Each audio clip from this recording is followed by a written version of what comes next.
Pemirsa TVR Parlemen dimanapun Anda berada, berjumpa lagi bersama saya Elisa Purba dan rekan saya Anggun Oktarini dalam program TVR 09. Kami hadirkan kepada Anda sejumlah informasi hangat dan menarik yang telah disajikan oleh redaksi TVR Parlemen.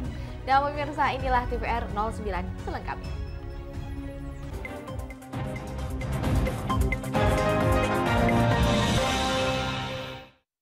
Layanan kesehatan yang cepat dan prima menjadi salah satu bagian penunjang anggota DPR RI dalam menjalankan tugas dan fungsinya. Untuk memastikan hal tersebut terlaksana baik, kelengkapan data anggota DPR RI di frontliner rumah sakit provider program Jam Kestama harus menjadi dan diperbaharui. Saat meninjau fasilitas di Rumah Sakit Mayapada Surabaya, Wakil Ketua BURT DPR RI, Johan Budi menjelaskan, sistem pendaftaran yang cepat akan mempercepat anggota DPR RI mendapatkan penanganan medis yang tepat. Sistem input data peserta Jam Kestama yang diterapkan di Rumah Sakit Mayapada Surabaya, yaitu dengan hanya menyerahkan KTP, bisa menjadi contoh bagi rumah sakit provider Jam Kestama yang belum menerapkan integrasi data peserta. Jika ada anggota DPR, ya kalau dia datang dalam keadaan sehat, ya semoga sehat semua. Tapi kalau dia datang sudah dalam kondisi yang parah, misalnya administrasi ditanya-tanya kan keburu makin parah. Direktur Rumah Sakit Mayapada Surabaya, Irawati Marga mengungkapkan, situasi pandemi COVID-19 menjadi salah satu pertimbangan saat pendirian Rumah Sakit Mayapada. Sehingga Rumah Sakit Mayapada menyiapkan sejumlah fasilitas dan layanan kesehatan yang memisahkan pasien yang terinfeksi COVID-19 dengan yang tidak terinfeksi sejak proses registrasi. Itu tidak hanya di bagian depan saja, tetapi kita menyediakan layanan itu sampai dengan rawat inap, operasi, melahirkan, itu semua COVID dan non-COVID itu bisa dipisahkan. Jadi jangan takut berobat. Dari Jawa Timur, Nukita Bubolon, TVR Parlemen melaporkan. Pemirsa, berita selanjutnya, pasca kenaikan harga BBM jenis Pertamax, masyarakat mengeluhkan kosongnya stok Pertalite di berbagai daerah. Menanggapi hal ini, Komisi 7 DPR RI meminta pemerintah memastikan ketersediaan seluruh jenis BBM termasuk Pertalite untuk seluruh masyarakat. Untuk itu, anggota Komisi 7 DPR RI Ratna Juwita meminta seluruh stakeholder terkait harus memastikan stok Pertalite cukup untuk masyarakat. Penting, kami juga berharap kepada stakeholder yang menerima penugasan dari pemerintah terkait BBM ini supaya bisa menjamin ketersediaan Pertalite sebagai energi alternatif yang dibutuhkan masyarakat seiring dengan kenaikan harga dari Pertamax ini, gitu. Lebih lanjut, Ketua Komisi 7 DPR RI Sugeng Suparwoto memastikan stok BBM termasuk Pertalite aman hingga 21 hari ke depan. Hanya saja kenaikan harga menyebabkan sebagian masyarakat bermigrasi dari Pertamax ke Pertalite. Komunikasi bahkan tengah malam pun saya dengan MOR namanya, dengan Pertamina regional, baik di Jawa maupun luar Jawa, saya komunikasi terus untuk memastikan bahwa stok baik solar maupun BBM yang lain, dalam hal ini sekarang Pertalite, karena migrasi dari Pertamax ke Pertalite itu tetap cukup atau tercukupi. Sebelumnya pada Maret lalu pemerintah juga baru menaikkan harga beberapa jenis BBM, di antaranya Pertamax Turbo dari 13.500 menjadi 14.500. Baru-baru ini pemerintah melalui Menko Marinvest juga memberikan sinyal kenaikan bahan bakar lainnya, di antaranya BBM jenis Pertalite dan gas LPG 3 kg. Teresia dan Ade, TVR Parlemen melaporkan. Jangan kemana-mana pemirsa, karena kami masih memiliki berita lainnya yang kami siapkan untuk Anda. Di antaranya ada Komisi 10 DPR RI yang berkomitmen untuk memperjuangkan status kepegawaian dosen tetap non-PNS. Beritanya sesaat lagi hanya di TVR 09. Tugas dan fungsi DPR RI sangat penting bagi negeri ini sebagai pengemban amanat rakyat. Namun tidak banyak yang tahu apa saja fungsi dan tugas dari DPR. DPR mempunyai 3 fungsi pokok, yaitu legislasi, anggaran, dan pengawasan. Ketiga fungsi tersebut harus dilaksanakan dalam kerangka fungsi representasi yang mengedepankan kepentingan rakyat berdasarkan aspirasi masyarakat dan untuk kesejahteraan rakyat. Dari fungsi legislasi, DPR RI mempunyai tugas dan wewenang untuk menyusun dan menetapkan program legislasi nasional bersama dengan pemerintah, menyusun dan membahas rancangan undang-undang, menerima rancangan undang-undang dari DPD, membahas rancangan undang-undang yang diusulkan oleh Presiden ataupun DPD, menetapkan undang-undang bersama dengan Presiden, menyetujui atau tidak menyetujui peraturan pemerintah pengganti undang-undang yang diajukan Presiden untuk ditetapkan menjadi undang-undang.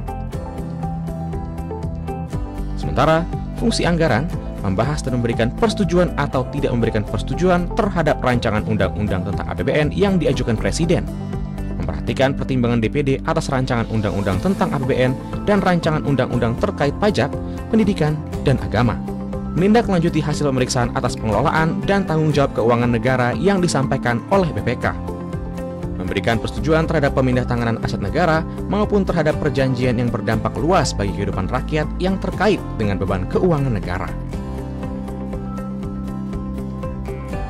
Dan fungsi pengawasan, melakukan pengawasan terhadap pelaksanaan undang-undang, APBN, dan kebijakan pemerintah, membahas dan menindaklanjuti hasil pengawasan yang disampaikan oleh DPD terkait pelaksanaan undang-undang mengenai otonomi daerah, pembentukan, pemekaran, dan penggabungan daerah, pengelolaan sumber daya alam dan sumber daya ekonomi lainnya, pelaksanaan APBN, pajak, pendidikan, dan agama. Terima kasih. Video ini dipersembahkan oleh TV dan Radio Parlemen, Biro Pemerintahan Parlemen, Sekretariat Jenderal, dan Badan Keahlian DPR RI.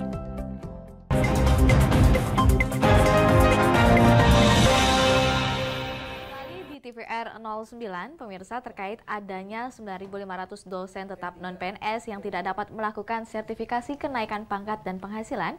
Akibat tidak adanya regulasi, Komisi 10 DPR RI pun berkomitmen memperjuangkan status kepegawaian dosen tetap non-PNS menjadi P3K.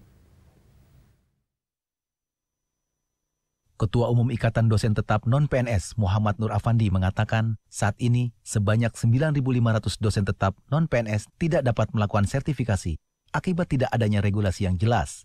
Afandi berharap pemerintah dan DPR dapat memperhatikan nasib para dosen tetap non-PNS dengan melakukan alih status ke P3K.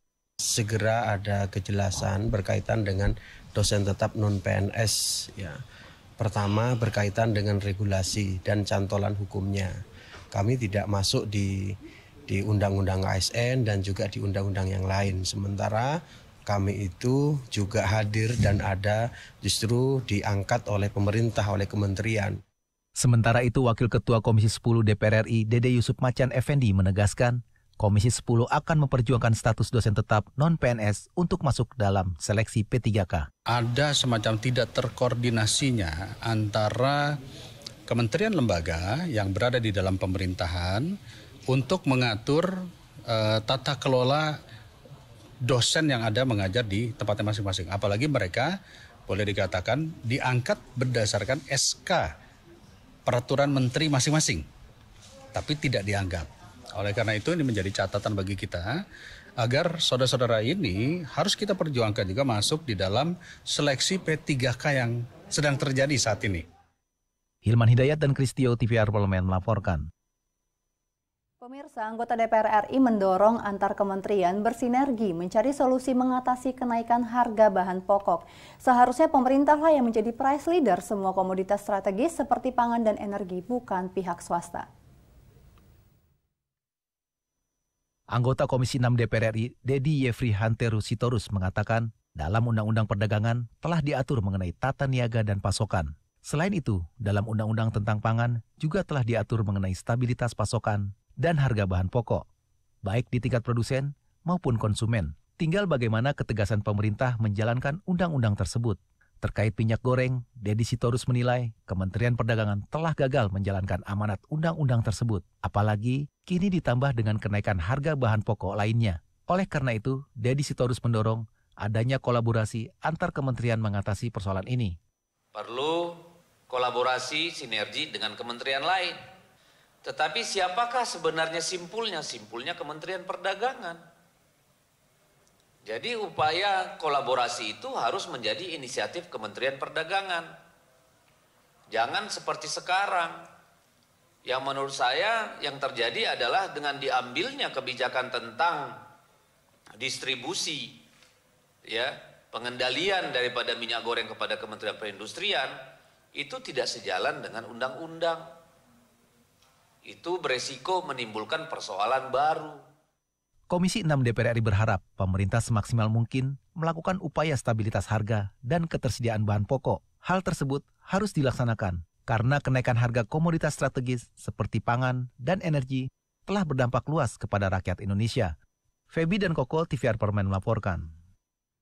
Sebagai mitra Kemendikbudristek dalam kegiatan Kampus Merdeka, Belajar untuk Kampus Merdeka atau MBKM, Pusat Pendidikan dan Pelatihan Sekretariat Jenderal DPR RI melakukan sosialisasi program magang di rumah rakyat ke berbagai universitas di Indonesia dan untuk mendorong antusiasme mahasiswa lebih banyak lagi. Saat sosialisasi di Universitas Udayana Bali, Kepala Biro Pemberitaan Parlemen Sekjen DPR RI Indra Pahlevi mengatakan, tahun lalu hanya 1 mahasiswa Universitas Udayana yang mengikuti program tersebut. Seluruh jurusan ataupun program studi bisa mengikuti program magang ini, terutama dalam parlemen training. Nantinya mahasiswa yang mendaftar akan menjalani seleksi sebelum menjalani program magang. Tahun ini kami berharap lebih banyak lagi yang bisa ikut, ya. Kami berharap dengan sosialisasi ini bisa membangun antusiasme mahasiswa untuk bisa melihat bagaimana kerja-kerja DPR, ya, termasuk di dapurnya dalam rangka menjalankan tugas dan fungsinya. Wakil Rektor Universitas Udayana Bali, Ngakan Putu Gede, menilai program magang di rumah rakyat mendukung Permendikbud tentang MBKM, yang mana mahasiswa bisa melaksanakan kegiatan magang studi independen bersertifikat atau MSIB. Pihaknya juga berharap ada penambahan kuota mahasiswa dari Universitas Udayana yang bisa mengikuti program magang di rumah rakyat. Sehingga banyak mahasiswa yang bisa mengimplementasikan kegiatan kampus di DPR RI. Kegiatan yang sangat bagus, ya. Kita apresiasi kolaborasi antara Sekjen DPR RI dengan Kementerian. Program magang di rumah rakyat sesuai standar dari Kemendikbudristek, yaitu Learning Outcome dan Learning Journey, berdurasi 900 jam pelajaran dengan penerapan di dunia kerja. Dari Provinsi Bali, Teguh Biantoro, TVR Parlemen, melaporkan. Pemirsa, itu tadi 5 berita pilihan dari redaksi TVR Parlemen. Berikutnya akan kami hadirkan kepada Anda liputan mendalam khas redaksi TVR Parlemen yang mengulas tentang nasib buruh P3K. Dan informasinya sesaat lagi tetap di TVR 09.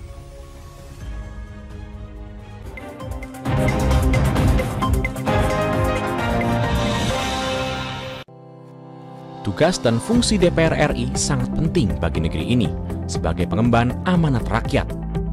Namun tidak banyak yang tahu apa saja fungsi dan tugas dari DPR. DPR mempunyai 3 fungsi pokok, yaitu legislasi, anggaran, dan pengawasan. Ketiga fungsi tersebut harus dilaksanakan dalam kerangka fungsi representasi yang mengedepankan kepentingan rakyat berdasarkan aspirasi masyarakat dan untuk kesejahteraan rakyat. Dari fungsi legislasi, DPR RI mempunyai tugas dan wewenang untuk menyusun dan menetapkan program legislasi nasional bersama dengan pemerintah, menyusun dan membahas rancangan undang-undang, menerima rancangan undang-undang dari DPD, membahas rancangan undang-undang yang diusulkan oleh Presiden ataupun DPD, menetapkan undang-undang bersama dengan Presiden, menyetujui atau tidak menyetujui peraturan pemerintah pengganti undang-undang yang diajukan Presiden untuk ditetapkan menjadi undang-undang. Sementara, fungsi anggaran membahas dan memberikan persetujuan atau tidak memberikan persetujuan terhadap rancangan undang-undang tentang APBN yang diajukan Presiden, memperhatikan pertimbangan DPD atas rancangan undang-undang tentang APBN dan rancangan undang-undang terkait pajak, pendidikan, dan agama, menindaklanjuti hasil pemeriksaan atas pengelolaan dan tanggung jawab keuangan negara yang disampaikan oleh BPK, memberikan persetujuan terhadap pemindahan aset negara maupun terhadap perjanjian yang berdampak luas bagi kehidupan rakyat yang terkait dengan beban keuangan negara. Dan fungsi pengawasan, melakukan pengawasan terhadap pelaksanaan undang-undang, APBN, dan kebijakan pemerintah, membahas dan menindaklanjuti hasil pengawasan yang disampaikan oleh DPD terkait pelaksanaan undang-undang mengenai otonomi daerah, pembentukan, pemekaran, dan penggabungan daerah, pengelolaan sumber daya alam dan sumber daya ekonomi lainnya, pelaksanaan APBN, pajak, pendidikan, dan agama. Terima kasih. Video ini dipersembahkan oleh TV dan Radio Parlemen, Biro Pemberitaan Parlemen, Sekretariat Jenderal, dan Badan Keahlian DPR RI.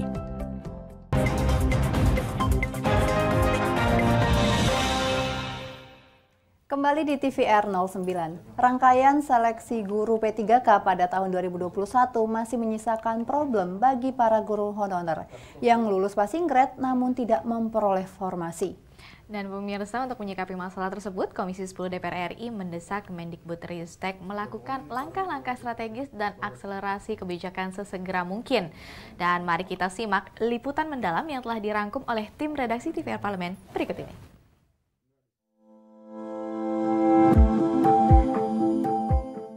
Rangkaian seleksi P3K Guru 2021 masih menyisakan problem bagi para guru honorer yang lulus passing grade namun tidak memperoleh formasi.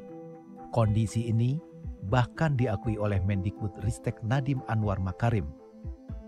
Menurut Nadiem, kasus guru-guru lulus passing grade tapi tidak dapat formasi jumlahnya cukup besar selama rekrutmen P3K Guru 2021. Menyikapi polemik tersebut, Komisi 10 DPR RI mendesak Kemendikbudristek melakukan langkah-langkah strategis dan akselerasi kebijakan terhadap sisa permasalahan program P3K tahun 2021. Anggota Komisi 10 DPR RI Putra Nababan mengatakan, segala persoalan guru P3K yang belum tuntas hingga saat ini perlu dikaji secara komprehensif. Ia meminta Kemendikbudristek segera menjalin komunikasi dengan pemerintah daerah terkait persoalan guru P3K tanpa formasi. Lebih lanjut, Kemendikbudristek juga harus menggunakan kewenangannya untuk bisa mengalokasikan guru P3K pada setiap posisi tertentu di daerah mereka masing-masing. Hanya saja memang ada beberapa hal yang perlu digarisbawahi dan ditindaklanjuti terkait dengan guru-guru yang sudah lulus tapi tidak ada formasinya. Nah ini kan jumlahnya tuh 128.000 ya, banyak sekali ya.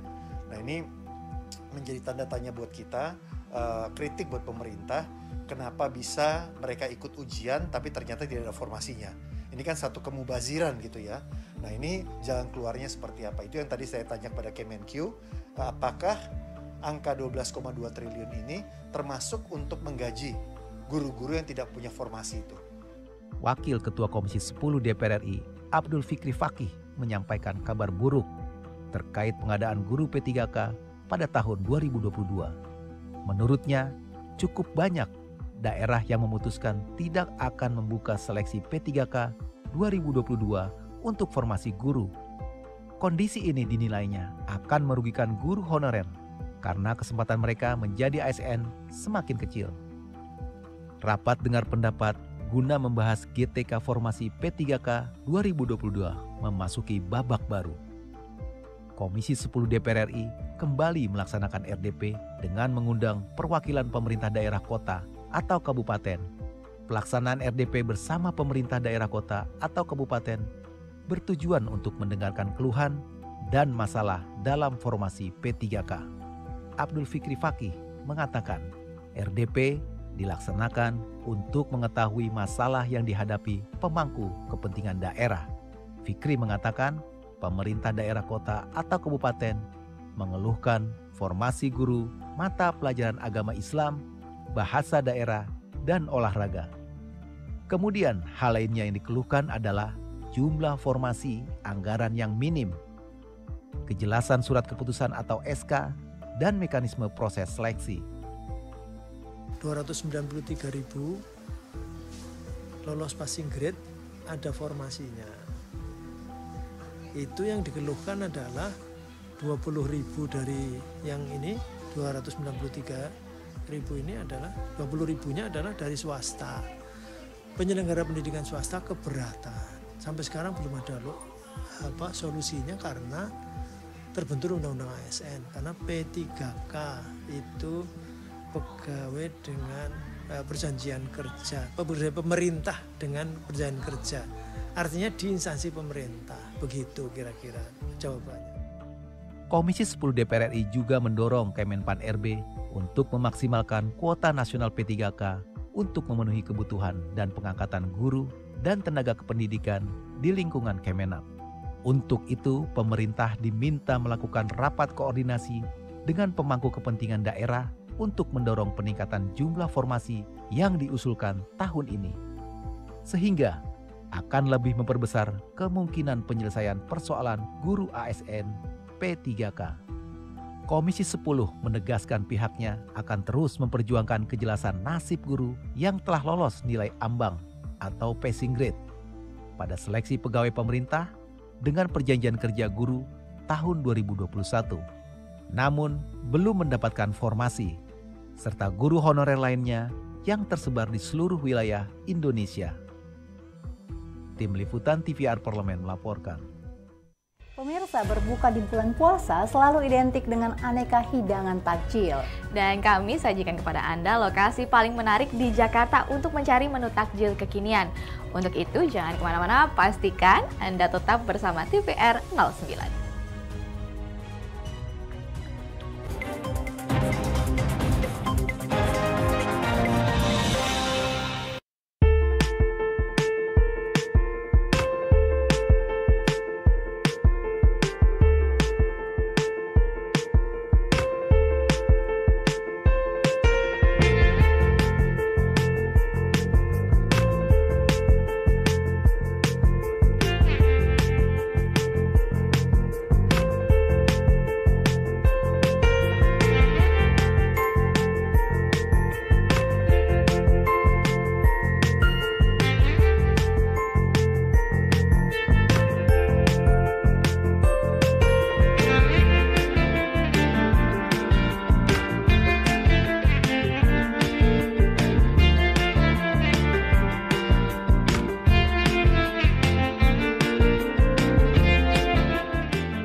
Ingat selalu protokol kesehatan dengan melakukan 5M.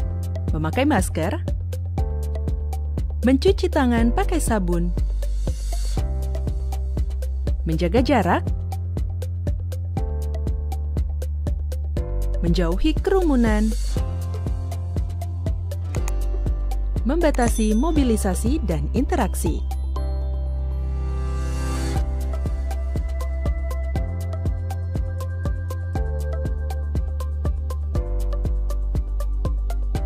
Dipersembahkan oleh Biro Pemberitaan Parlemen, Sekretariat Jenderal DPR RI.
Kembali di TVR 09. Bagi Anda pemirsa TVR Parlemen yang sedang berpuasa di bulan Ramadan ini, khususnya yang tinggal di Ibu Kota Jakarta, jangan lupa untuk mengunjungi pasar takjil di daerah Bendungan Hilir. Nah, menariknya pasar takjil Ben Hill ini selalu ramai di bulan Ramadan karena menjadi primadona bagi masyarakat Jakarta dalam berburu aneka hidangan pembatal puasa. Dan pemirsa, berikut liputan lengkapnya hanya untuk Anda.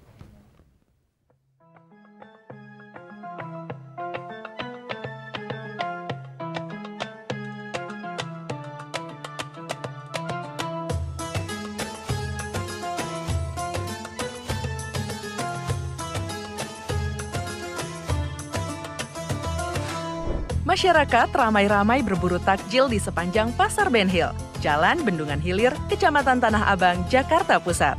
Kawasan Pasar Ben Hill memang dikenal sebagai surganya jajanan pasar dan takjil selama bulan Ramadan.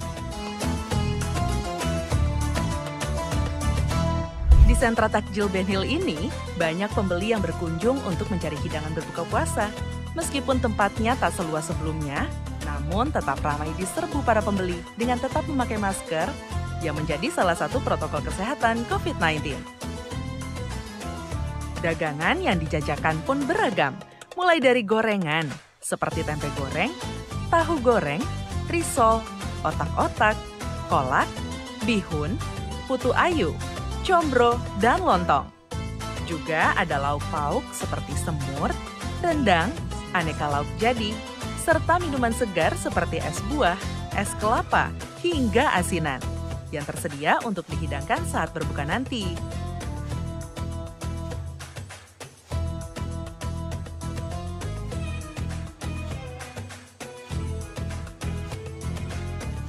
Harganya pun beragam. Untuk gorengan dibanderol mulai dari Rp2.500 dan lauk pauk atau makanan jadi pun beragam mulai dari Rp10.000 hingga Rp20.000. Serta aneka minuman segar mulai dari Rp5.000 hingga Rp10.000. Bulan puasa ini, sejumlah pedagang mengaku menaikkan harga jual dagangan mereka di tengah meroketnya harga minyak goreng saat ini. Beda banget sih. Kalau kemarin kan sepi banget ya. Kalau sekarang udah lumayan rame sih. Paling sih sehari bisa dapat 800.000. Iya 800, iya bersih. Risoli sih yang ini. Sama ini, martabak telur, iya. Ngaruh juga sih Kak, soalnya kan bukan minyak goreng aja sih yang naik, kayak terigu juga naik gitu. Tapi bisa ketutup sih, alhamdulillah ya. Paling sih kita naikin harga sih. Iya, biasa kita jualan itu harganya 2.000 ya, satu piece ini kita naikin cuma Rp500 aja sih. Iya, jadi 2.500. Melonjaknya harga takjil tak menyurutkan para pembeli untuk terus berdatangan di Pasar Takjil Ben Hill. Bagi mereka, kenaikan harga takjil dinilai masih standar.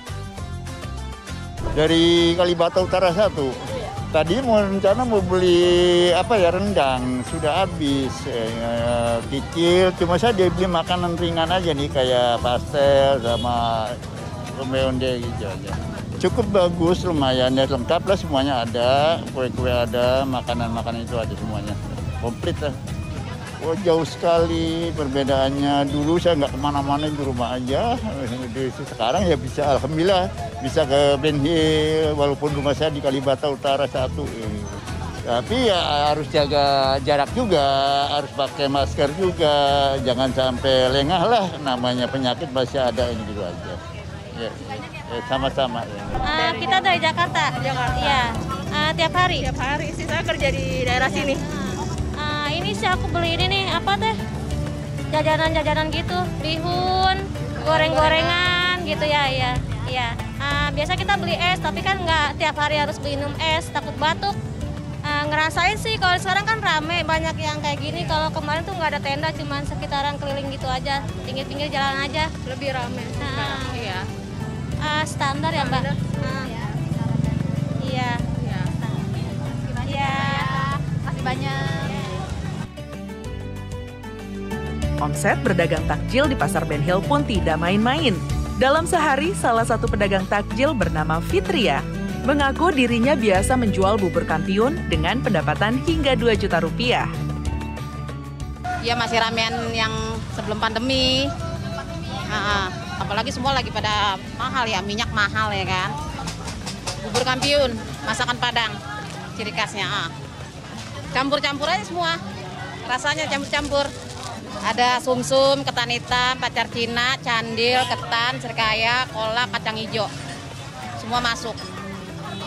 Seporsi 20.000. Iya, semua kan naik ya kan. Apa bahan kayak tepung, gula putih apalagi lebih naik ya kan. Minyak goreng. Bisa yang 2 liter aja bisa 50 ya kan. Biasanya nggak nyampe segitu 50. Masih tetap ngurangin porsi aja, harga tetap. Banyaknya variasi takjil di kawasan Ben Hill ini menjadi salah satu alasan mengapa daerah ini selalu ramai saat bulan puasa tiba. Nah, apakah pemirsa TVR Parlemen sudah punya ide nih untuk berbuka sore ini? Kalau belum, langsung saja berkunjung ke Pasar Takjil Bendungan Hilir. Dari Jakarta Pusat, tim TVR Parlemen melaporkan. Pemirsa, di penghujung acara kami informasikan kepada Anda agenda DPR RI pada hari ini, Jumat 8 April 2022. Pada pukul 13.30 waktu Indonesia Barat, Badan Legislasi DPR RI mengadakan rapat panja pembahasan RUU tentang perubahan kedua atas Undang-Undang Nomor 12 Tahun 2011 tentang pembentukan peraturan perundang-undangan. serta pemirsa sejumlah agenda dan program DPR RI lainnya yang dapat Anda saksikan secara langsung di TVR Parlemen melalui kanal utama dan kanal komisi-komisi dan juga kanal alat kelengkapan dewan lainnya yang dapat Anda akses di tvr.dpr.go.id. Dan pemirsa TVR Parlemen, demikian TVR 09 edisi pagi ini. Kami ingatkan untuk tetap waspada pada persebaran virus COVID-19, tetap jaga protokol kesehatan, apalagi bagi Anda yang sedang menjalankan ibadah puasa. Kami pun menghimbau juga untuk mengikuti vaksinasi booster COVID-19 yang kini disediakan pemerintah di berbagai lokasi yang terdapat di daerah Anda terdekat dengan Anda. Segenap kru TVR Parlemen yang bertugas mengucapkan terima kasih telah menyaksikan TVR 09 pagi ini. Saya Elisa Purba dan rekan saya Anggun Oktarini. Sampai bertemu kembali di TVR 09 Senin depan. Sampai jumpa.